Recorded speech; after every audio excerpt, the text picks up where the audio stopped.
bon, t'es très connu, c'est vrai que pour de la division foncière, mais les gens ont compris que tu faisais quand même, t'as fait un petit peu pas un petit peu, mais t'as fait quand même pas mal de projets en Ouais, investissement locatif. Mais quand bien même, tu es quand même très marqué, en tout cas, sur la division foncière, de fait de ouais. ton expérience.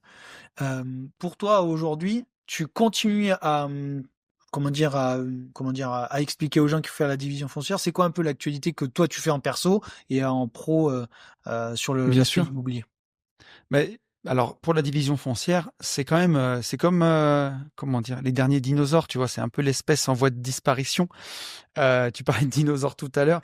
Il y a un moment où ça va s'arrêter avec la loi ZAN. Ils veulent zéro artificialisation des sols, pardon. Moi, je vois aujourd'hui sur les nouveaux PLU, il y a autour de chez moi, il va y avoir 1 hectare constructible par commune. Donc, ça fait entre 8 et 10 permis. On est à la campagne, hein, c'est des grands terrains, Ouais, mais ouais, voilà. ouais. Entre 8 et 15 permis par an, quoi. Quelque chose comme ça, par commune.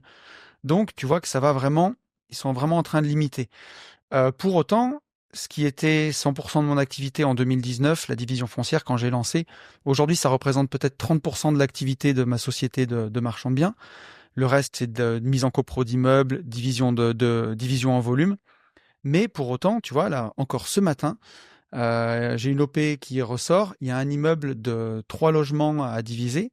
Et à l'arrière, il y a un petit morceau de terrain de 500 mètres D'accord. carrés. D'accord.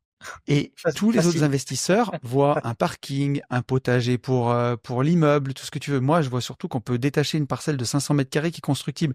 Ouais. La plupart des gens ne savent pas le faire. Donc, moi, aujourd'hui, la division foncière, si quelqu'un vient me voir et qui me dit, Tony, je veux devenir aménageur lotisseur, je veux en faire ma vie, je vais lui dire, tu vas avoir un problème à un moment parce que c'est un métier qui est en train de s'arrêter.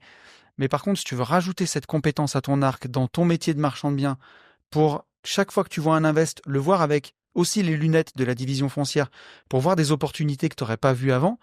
Et là, on est en train de faire une offre, on est en train de passer devant tout le monde parce que les gens l'ont pas vu. Les gens le voient pas, ça. Ils sont tellement focus sur le bâti qu'ils voient pas ce qu'on peut faire avec le terrain à côté. Parce que du coup, toi, tu peux te permettre de proposer peut-être un prix légèrement au-dessus des offres, hein, Bien parce que sûr, ta recette de l'autre côté est exactement. plus importante. Ouais, je vais valoriser le foncier. Et tu vois, on a valorisé parfois des parcelles de 320 mètres carrés. Et tout le monde nous disait, mais vous la vendrez jamais. Et tu vois, quand sur un petit immeuble vers chez moi, on est sur des prix entre 1005 et 2005 euros le mètre carré pour l'ancien. Et quand tu valorises une parcelle de 300 mètres carrés 200 euros, ça fait 60 000 euros en plus sur une OP de marchand que personne n'a vu, ou pour eux, c'était plutôt une dépense de 10 ou 15 000 euros pour faire un parking, tu vois, en gravier. Bah là, tu passes devant tout le monde. Donc, c'est des trucs à avoir en tête.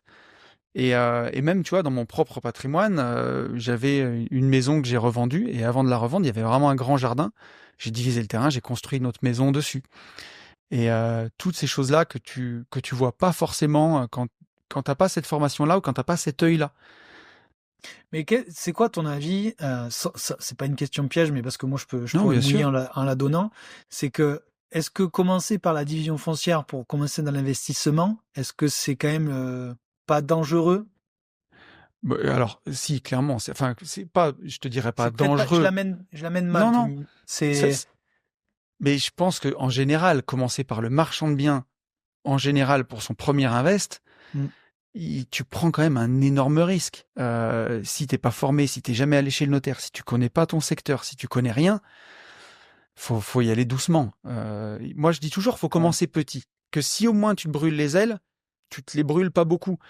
Et quand on a des clients en coaching qui commencent tout juste, je leur dis, mais commencez par un premier studio dans une commune, un studio de 20 mètres carrés, 25 mètres carrés, achetez 50 000 euros, mettez-le en LCD ou meublez-le, mettez un locataire vous-même, faites un bail, encaissez vos loyers, et voyez déjà ça, comment ça se passe pendant 6 mois, pendant un an, si ça vous plaît, si vous aimez bien. Et même si là, t'achètes trop cher, tu te mets pas dedans, tu te mets pas dans une misère monumentale.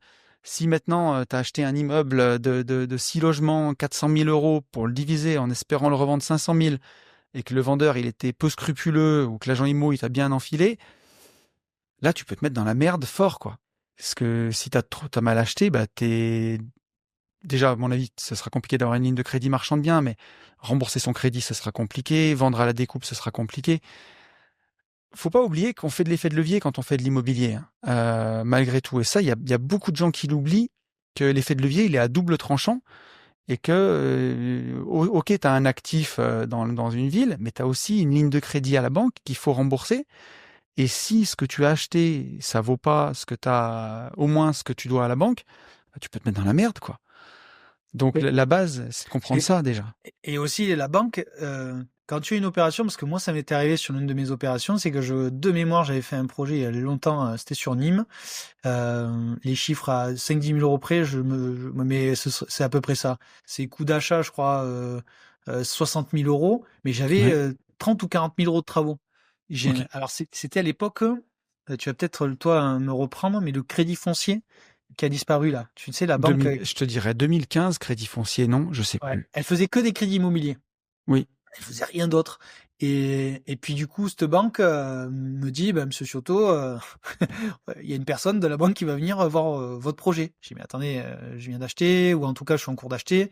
Comment vous allez voir? Elle me dit, bah, parce que vous avez un ratio travaux prix d'achat qui est au-dessus de nos standards. Et au final, ce qui s'est avéré, je fais un coup d'accélérateur, mais c'est qu'il n'y avait pas beaucoup de banques qui auraient pu financer ça au vu du montant de travaux à Oui. l'époque. Donc, il y avait que eux qui pouvaient se positionner. Et donc, la personne est venue et je lui ai dit, mais pourquoi vous venez? Parce que on fait de l'humain dans l'immobilier. Et je lui ai dit, mais pourquoi vous venez? Sur papier, vous voyez bien qu'il y a une rentabilité. Il me dit, le problème, c'est que si vous auriez pu me mentir sur les travaux, c'est-à-dire Bien il y aurait sûr. pu en avoir plus ou moins. Et puis deux, voir le projet, le quartier, savoir si vous pouvez mener à bien ce projet et que vous allez pouvoir rembourser. Mm. Donc cette expérience m'a montré qu'en fait la banque, elle a quand même Non, c'est sûr. vu sur tout. Et après, d'autant plus en marchand de biens, si tu le finances, tu vois, aujourd'hui, je suis en train de financer, on est en train d'acheter 2 immeubles qu'on va revendre. Mhm. Là, aujourd'hui, la banque, pour me le financer, déjà, avant, moi, j'avais 10% d'apport. Là, on est passé à 25%, tellement il y a de marchands de biens qui ont fait défaut. Ouais. Alors que nous, on est resté clean, hein, pendant toute cette période. Et ils me demandent d'avoir revendu au moins un sur les 2 immeubles. Déjà, ils me demandent pas d'avoir vendu les deux. Bon, on a déjà les réservations pour les deux, donc on est bon. Mais même avec les 2 réservations, je suis quand même à 25% d'apport. Et ils contrôlent la marge, ils ont tout contrôlé là. Et donc, si tu veux, on te laisse moins faire des conneries qu'avant en marchant. Ce qui serait dramatique, c'est si tu as hérité de l'argent ou si tu as mis de l'argent de côté, de le faire sur fonds propres et te prendre une tôle, quoi. Je Mhm. pense qu'il faut aller l'immobilier, il faut monter les marges petit à petit quand même. Il faut bien connaître. Pour moi, j'ai toujours vu ça. Le marchand de biens, c'est la fin comment dire, c'est la fin du parcours, quoi. Enfin, pas la fin du parcours parce que ça s'arrête jamais, mais c'est l'étape ultime au bout pour moi. C'est la fin de l'épisode. J'espère que cela vous a plu. Mais on va pas se quitter comme ça. Et il existe 3 moyens pour continuer ensemble. Premièrement, me faire des retours. Je réponds à tout. Deuxièmement, la newsletter. On parle d'actualité sur l'immobilier, les différentes stratégies immobilières, mais on partage aussi nos dernières opportunités ou tout simplement découvrir l'avancée de notre aventure chez Green Living. Ou sinon, la troisième, c'est de pouvoir bosser, travailler avec nous. Et là, on a 2 formats, l'accompagnement et le clan. Donc je vous dis à très vite. Ciao.